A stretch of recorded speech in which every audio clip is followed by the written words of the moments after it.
요한복음 2장 1절에서 11절에 있는 말씀, 우리가 익히 잘 알고 있는 말씀인데요, 같이 합독하도록 하겠습니다. 사흘째 되던 날 갈릴리 가나에 혼례가 있어 예수의 어머니도 거기 계시고 예수와 그 제자들도 혼례의 청함을 받았더니 포도주가 떨어진지라 예수의 어머니가 예수에게 이르되 저들에게 포도주가 없다 하니 예수께서 이르시되 여자여 나와 무슨 상관 있나이까? 내 때가 아직 이르지 아니하였나이다. 그의 어머니가 하인들에게 이르되 너에게 무슨 말씀을 하시든지 그대로 하라 하니라. 거기에 유대인의 정결 예식을 따라 두세 통 드는 돌 항아리 6이 놓였는지 예수께서 그들에게 이르시되 항아리에 물을 채우라 하신즉 아기까지 채우니 이제는 떠서 연회장에 갖다 주라 하심에 갖다 주었더니 연회장은 물로 된 포도주를 맛보고도 어디서 났는지 알지 못하되 물 떠온 하인들은 알더라. 연회장이 신랑을 불러 말하되 사람마다 먼저 좋은 포도주를 내고 취한 후에 낮은 것을 내거늘 그대는 지금까지 좋은 포도주를 두었도다 하니라. 예수께서 이 첫 표적을 갈릴리 가나에서 행하여 그의 영광을 나타내심에 제자들이 그를 믿으니라. 아멘. 예. 자, 오늘 본문의 말씀을 통해서 우리에게도 적용되어야 할 사흘째 되던 날이라고 하는 다소 긴 제목을 가지고 하나님의 말씀 전해드리도록 하겠습니다. 오늘 우리가 읽었던 말씀은 제가 설명을 안 해드려도 익히 잘 알고 있는 말씀이죠. 가나 그 작은 마을에 그 혼인 예식이 이루어졌습니다. 누구네 집인지는 우리가 알 수 없으나 이제 추측하건대 예수님의 어머니 마리아와 가장 가까운 지인의 자녀의 결혼식이지 않았을까라는 추측을 해보게 됩니다. 왜 그런 추측을 하냐면 1절과 2절에 있는 말씀을 읽어보면 거기에 이미 누가 와 있었느냐? 예수님의 어머니 마리아가 이 그 혼례하는 이 결혼식장에 이미 와 있었습니다. 그리고 2절에 보니까 예수님과 그의 제자들이 청함을 받았다라고 기록을 하고 있지 않습니까?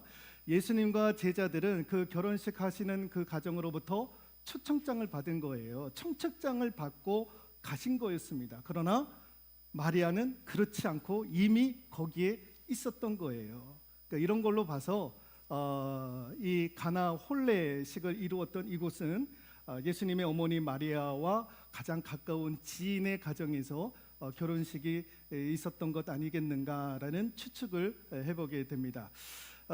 당시의 유대인 결혼식은 한 일주일 정도 진행이 되었다고 합니다. 이때 가장 중요한 것이 무엇이냐면 포도주입니다. 여러분 지금도 광야, 사막, 여러분 중동 지역에서 여러분 지하에서 물이 나온다 할지라도 그 물을 바로 마실 수가 없습니다. 여러분 우리는 얼마나 복된 나라인지 몰라요. 예, 지하수에서 그냥 마실 수 있지 않습니까? 지금도 수돗물을 우리가 그냥 조금 그래서 그렇지 그냥 마셔도 얼마든지 마실 수 있지 않습니까? 그런데 지금도요 저기 중동이나 그런 나라들은 바로 마실 수가 없어요. 왜? 그걸 희석을 시켜야 되거든요.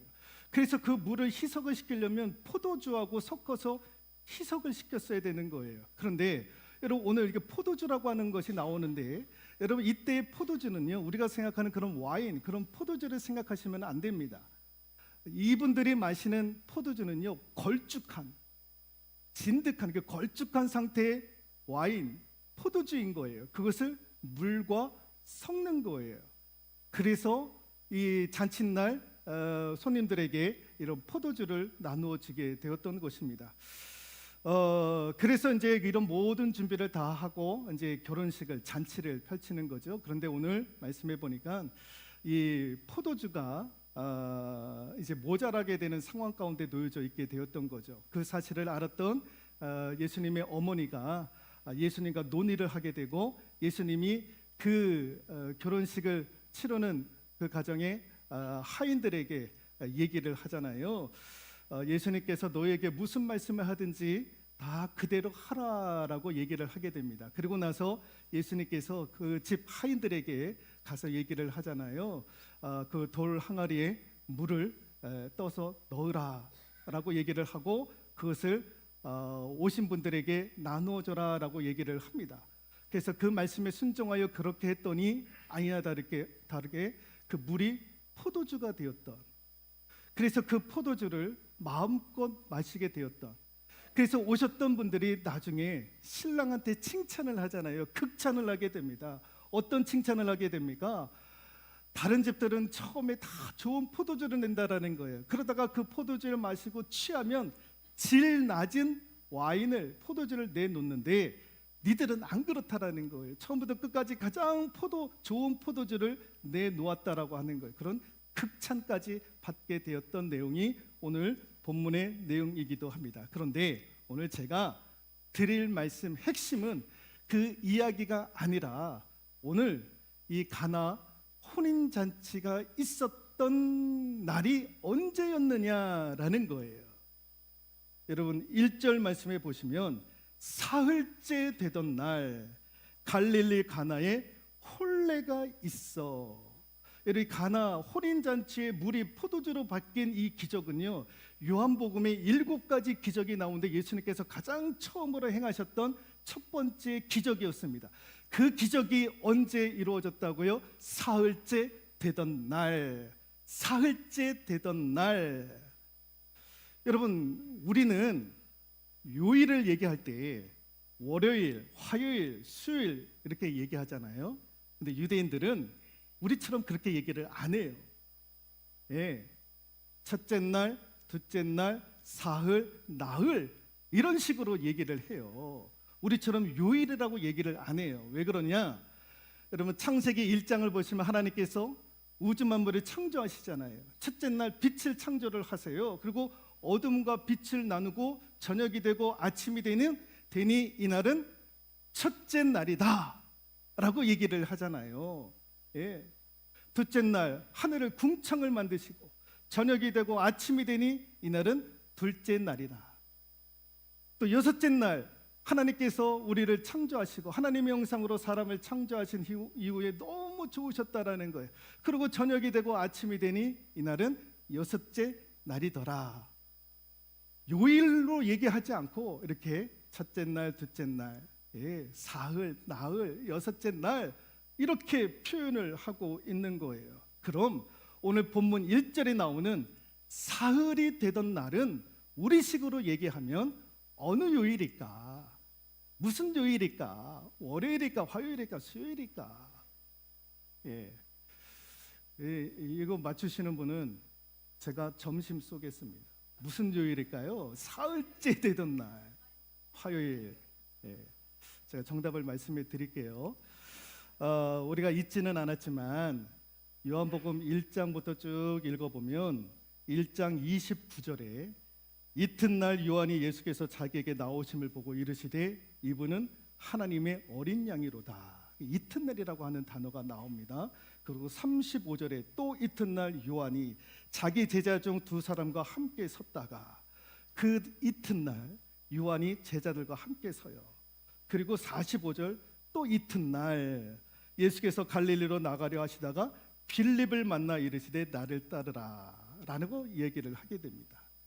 그 이튿날이 3번 연속 나오게 됩니다. 그러면 이튿날 해가지고 계산을 해보면 오늘 요한복음 2장 1절에 나오는 사흘째 되던 날은 어느 요일인가? 자, 가나 혼인 잔치의 기적은 사흘째 되던 날에 있었습니다. 그리고 이튿날 계산을 해보면 그날은 어느 요일이었는가? 7일째 되던 날. 7일째 되던 날 어느 날? 주일. 우리가 얘기하는 일요일. 세상 사람들이 얘기하는 일요일. 우리가 얘기하는 주일. 7째 되던 날. 주일에 무엇이 이루어졌다고요? 기적이 일어났던 거예요. 가나 혼인잔치에. 계속해서 전화가 오는데 받으세요. 지금 예배 드리는 중이야. 조금 이따 전화해. 자, 7일째 되던 날은 주일입니다. 세상 사람들이 얘기하는 일요일. 주일에 기적이 일어났던 거예요. 가나 혼인잔치의 기적은 주일에 이루어졌다라는 거예요. 여러분 주일은 어느 날입니까? 주일은 같이 한번 읽어볼까요? 하나님께서 모든 창조를 마치시고 창조한 세상을 보시면서 기뻐하시며 안식하셨던 날이었습니다. 그리고 이날은 또 예수님께서 십자가에 못 박혀 죽으시고 부활하신 날입니다. 축제의 날입니다. 예.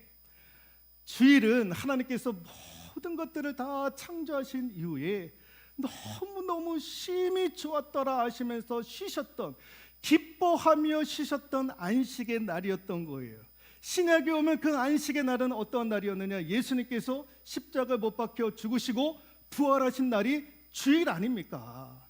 그래서 이 주일을 우리가 하나님 앞에 영광스러운 예배를 드리는 것 아닙니까? 예. 그래서 여러분, 이 주일은 창조의 날이고 하나님이 기뻐하시는 날이고 예수 그리스도께서 부활하신 축제의 날이었던 거예요. 이날 가나 혼인잔치의 기적이 이루어졌다라는 것입니다. 그러므로 여러분, 사흘째 되던 날, 그 단어가 우리에게 주는 메시지가 무엇입니까? 하나님이 우리와 함께 하시는 날이요, 영광스러운 날이요, 하나님의 능력이 임하는 날이요, 고침과 회복이 임하는 날이요, 그러므로 기쁨과 축제로 가득한 날, 그 날이 사흘째 되던 날이더라라는 거예요. 그러니까 이날, 예, 물이 떨어졌음에도 불구하고, 포도주가 떨어졌음에도 불구하고, 그럼에도 불구하고 끝까지 기쁨의 시간이 충만해졌던 거예요. 충만해졌던 거. 기쁨과 축제의 날로 충만해졌던 날, 사흘째 되던 날, 사흘째 되던 날. 여러분, 이런 날이 우리 삶 가운데도 이루어질 수 있기를 소망합니다. 여러분, 세상 사람들이 말하는 시간이 있어요. 시간. 그것을 일컬어서 헬라어, 그리스 사람들이 뭐라고 얘기를 하냐면은 크로노스. 시계가 말해주는 시간. 지금 11시 33분인데 저 시간을 일컬어서 그리스인들은 크로노스라고 얘기를 했습니다. 근데 성경이 말하는 시간이 있어요. 그게 뭐냐? 카이로스예요. 카이로스는 하나님의 개입이 있는 특별한 날, 신적인 개입이 있는 날, 이 날이 카이로스예요. 카이로스. 여러분, 지금 요한복음 1장의 사흘째 되는 날은 크로노스의 시간입니까? 카이로스의 시간입니까? 카이로스의 시간이잖아요. 예수 그리스도의 능력이 임했던 시간, 예수 그리스도가 함께 하셨던 시간, 기적이 일어났던 신적인 개입이 이루어졌던 그 시간, 카이로스의 시간이었던 거예요. 그 사흘째 되던 날은 크로노스의 시간이 아니라 하나님의 영이 개입하여서 기적을 일구었던 카이로스의 시간이었다라는 거예요. 여러분, 이 카이로스가 크로노스를 덮으면, 여러분, 크로노스 안에서 해결되기 어려운 문제들이 다 풀려지는 역사가 이루어지는 줄로 믿습니다. 왜? 카이로스의 시간은 하나님이 개입하는 날이에요. 하나님의 은혜와 하나님의 능력과 하나님의 지혜가 개입하는 날이에요. 그래서 크로노스 안에서 일어나는 모든 문제, 풀기 어려운 문제가 카이로스의 시간이 임하면 그냥 막 풀려지는 역사가 이루어지는 거예요. 오늘 이 카이로스의 은혜가 저와 여러분들의 삶 가운데 이루어질 수 있기를 소망합니다. 하나님의 은혜가 임하는 시간, 하나님의 영이 임하는 시간, 하나님의 능력이 임하는 시간, 그 시간이 임하면 어떤 일들이 벌어질까? 이 카이로스의 시간이 크로노스의 시간 가운데 임하면, 압도하면 어떤 일들이 벌어질까? 같이 한번 읽어볼까요? 첫 번째, 분위기가 달라지더라라는 거예요. 분위기가 달라지더라는 거예요. 예. 오늘 포도주가 떨어졌습니다. 채찍 잘못하면 분위기가 엉망진창으로 바뀌어질 분위기였는데 그곳에 누가 있었습니까? 예수 그리스도가 계셨잖아요. 카이로스 대신 예수 그리스도가 그 크로노스 시간 안에 계시니까 그 분위기가요, 처음부터 끝까지 좋은 분위기, 기쁨의 분위기, 축제의 분위기로 처음부터 끝까지 가는 거예요. 여러분, 카이로스가 크로노스를 지배하면, 하나님의 은혜와 능력이 우리 삶 가운데 임하면 여러분, 분위기가 달라지는 거예요. 분위기. 가정의 분위기도 카이로스 하나님의 은혜가 임하면 가정의 분위기도 바뀌어지는 거예요. 좋은 분위기. 제가 어제 설교 준비하다가 고려대학교 석자 교수였던 분이 지금 은퇴를 하셨는데 그분이 이제 상담소를 운영을 하신다라는 거예요. 그분의 이야기를 잠깐 제가 들었는데 그분이 그런 얘기를 하더라고요. 저도 이제 10대 자녀들이 있는데 우리 10대 자녀들이 특별히 이제 여학생들이 지금 이렇게 보면 교복도 짧은 치마를 입고요. 그다음에 화장도요. 네, 지금 여기 어머니들보다도 젊은보다 더 화장을 기가 막히게 한다라는 거예요. 네, 네, 그렇게 화장을 하고 다닌다라는 거예요. 왜 그럴까? 왜 그럴까? 그분이 이제 상담소를 운영을 하는데 이 친구들의 상담을 하면서 내린 결론이 뭐냐? 부모로부터 사랑을 받지 못했다라는 거예요. 부모로부터 사랑받지 못했던 자녀들이 100%다 그렇게 한다라는 거예요. 이들 가운데 누군가가 야, 너 정말 이뻐. 야, 너 정말 근사해. 그렇게 해서 접근해 오는 남학생들이 있으면 100%다 넘어간다라는 거예요. 부모의 사랑을 받지 못해서 그렇다라는 거예요. 예. 그러니까 여러분, 카이로스 하나님의 은혜가 그 가정 가운데 임하면, 그래서 그 교수님이 했던 말 가운데 하나가 뭐냐면, 그러려면 부부가 잘해야 된다라는 거예요. 부부가 사랑해야 된다라는 거예요. 부부의 사랑의 모습들을 자녀들에게 보일 수 있어야 된다라는 거예요. 그래서 제가 어제 막내딸한테 물어봤어요. 니들은 엄마 아빠로부터 사랑받고 있니? 그렇대요. 엄마 아빠가 사랑을 하고 있는 것 같니? 그렇대요. 근데 우리 아내가 그런 얘기를 해요. 자기가 아빠를 더 사랑하지 아빠는 엄마를 그렇게 사랑하지 않는 것 같아. 그랬더니 딸이 아닌 것 같다라는 거예요. 아니라는 거예요. 그러니까 우리 부부관계는 좋다라는 말씀을 드리는 거예요. 예? 오해하지 마십시오 라고 하는 거예요. 박수 쳐주셔서 감사합니다. 예. 더 좋게 하도록 노력하도록 하겠습니다. 예, 분위기가 바뀌어지는 거예요. 하나님이 함께 하시고 크로노스를 카이로스가 지배하게 되면 부부관계도 바뀌어지는 거예요. 좋은 분위기가 되고 자녀들도 좋은 분위기가 되고, 예. 그러니까 예수 그리스도가 있는 곳에는 분위기가 다 좋아지는 거예요. 다 좋아지는 거예요. 우리 교회도 분위기가 좋아질 수 있기를 소망하고 여러분의 가정도 분위기가 좋아질 수 있기를 소망합니다. 또 하나는 같이 한번 읽어볼까요? 부족함의 의미를 깨달아 알게 되더라라는 거예요. 오늘 포도주가 떨어졌잖아요. 자칫 잘못하면 축제 분위기에 찬물을 끼얹는 그런 일들이 발생을 하지 않습니까? 그런데 오늘 그 부족함이 예수 그리스도와 만나니까 기적을 일으키는 부족함이 되었더라라는 거예요. 여러분, 우리도 인생 살다가 부족함을 경험할 때가 있어요. 다 준비했는데, 다 계획을 했는데, 여러분 오늘 가나 혼인 잔치를 일으켰던 이 가정도 몇 달 전부터 다 준비를 하지 않았겠습니까? 그런데 생각지도 못했던 사고가 발생을 했던 거예요. 포도주가 부족하게 된 상황이 발생이 된 거예요. 여러분, 우리도 다 계획을 했는데 부족함이 발생할 때가 있더라라는 거예요. 그때 우리는 어떻게 해야 됩니까? 아니, 목사님, 부족함이 있으면 채우면 되는 것 아닙니까? 돈으로 채우고 사람과의 관계에서 채우면 되는 것 아닙니까? 그런데 그것조차도 안 되면 어떻게 되느냐라는 거예요. 그러면 아무런 소용이 없지 않는 것 아닙니까? 그러면 그렇게 될 때는 우리가 하나님의 능력을 우리가 봐야 되는 거예요. 하나님의 능력이 개입이 되어야 되는 거예요. 그래야 그 부족함을 하나님께서 채워주실 수가 있는 거예요. 여러분, 기차를 타고 여기 광양에서 서울을 가려면 기차를 타고 가야만 서울에 갈 수 있다라고 생각하시는 분은 그 기차가 아니면 서울에 못 가. 기차가요, 표를 끊었는데 오늘 못 가요. 취소가 됐어요.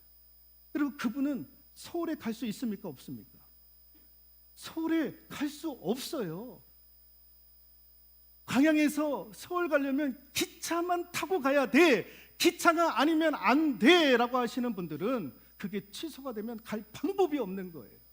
근데 여러분 상식적으로 생각해 보면 오늘 1시에 오후 1시에 기차를 타고 가야 되는데 KTX를 타고 가야 되는데 놓쳤어요. 취소가 됐어요. 그럼 어떻게 하면 됩니까? 버스를 타든 고속버스를 타든 택시를 타든 그러면 되는 것 아닙니까? 비행기도 있잖아요. 여수에 가면 여수공항도 있고, 예? 어떤 분은 뭐 오토바이 타고 간다고도 하니까, 예? 아니 그런 방법도 있는데 곧 죽어도 기차가 아니면 안 된다고 하시는 분들은 방법이 없는 거예요. 여러분 부족함을 해결할 때에 우리가 해야 될 노력 가운데 하나가 무엇이냐면 하나님 부족하니까 내가 다른 거 다 용을 써도 안 되는데 내가 하나님 앞에 기도합니다. 하나님 수많은 길을 열어주셔서 그 부족함을 채워주십시오. 그 기도가 나오더라는 거예요. 여러분 카이로스의 시간이 임하면 부족함의 의미를 깨닫는 거야. 아, 이 부족함은 하나님과 만나면 해결이 되는구나. 그것을 깨닫게 되어지는 시간이 카이로스의 시간인 거예요. 크로노스의 시간은요 해결이 안 되는 거예요. 자, 세 번째 같이 한번 읽어볼까요? 양적, 질적 변화가 오더라라는 거예요. 오늘 이 가나 혼인잔치의 양적인 변화가 무엇이었습니까? 예, 돌 항아리, 예, 그 6이 놓여져 있었는데 거기에 물이 가득가득 차였다라는 거예요. 질적인 변화가 무엇입니까? 좋은 포도주를 만들어냈다라는 거예요. 양적으로 질적으로 좋은 변화가 오더라는 거예요. 변화가 오는 거예요. 변화가 긍정적인 변화가 오는 거예요. 좋은 변화가 오는 거예요.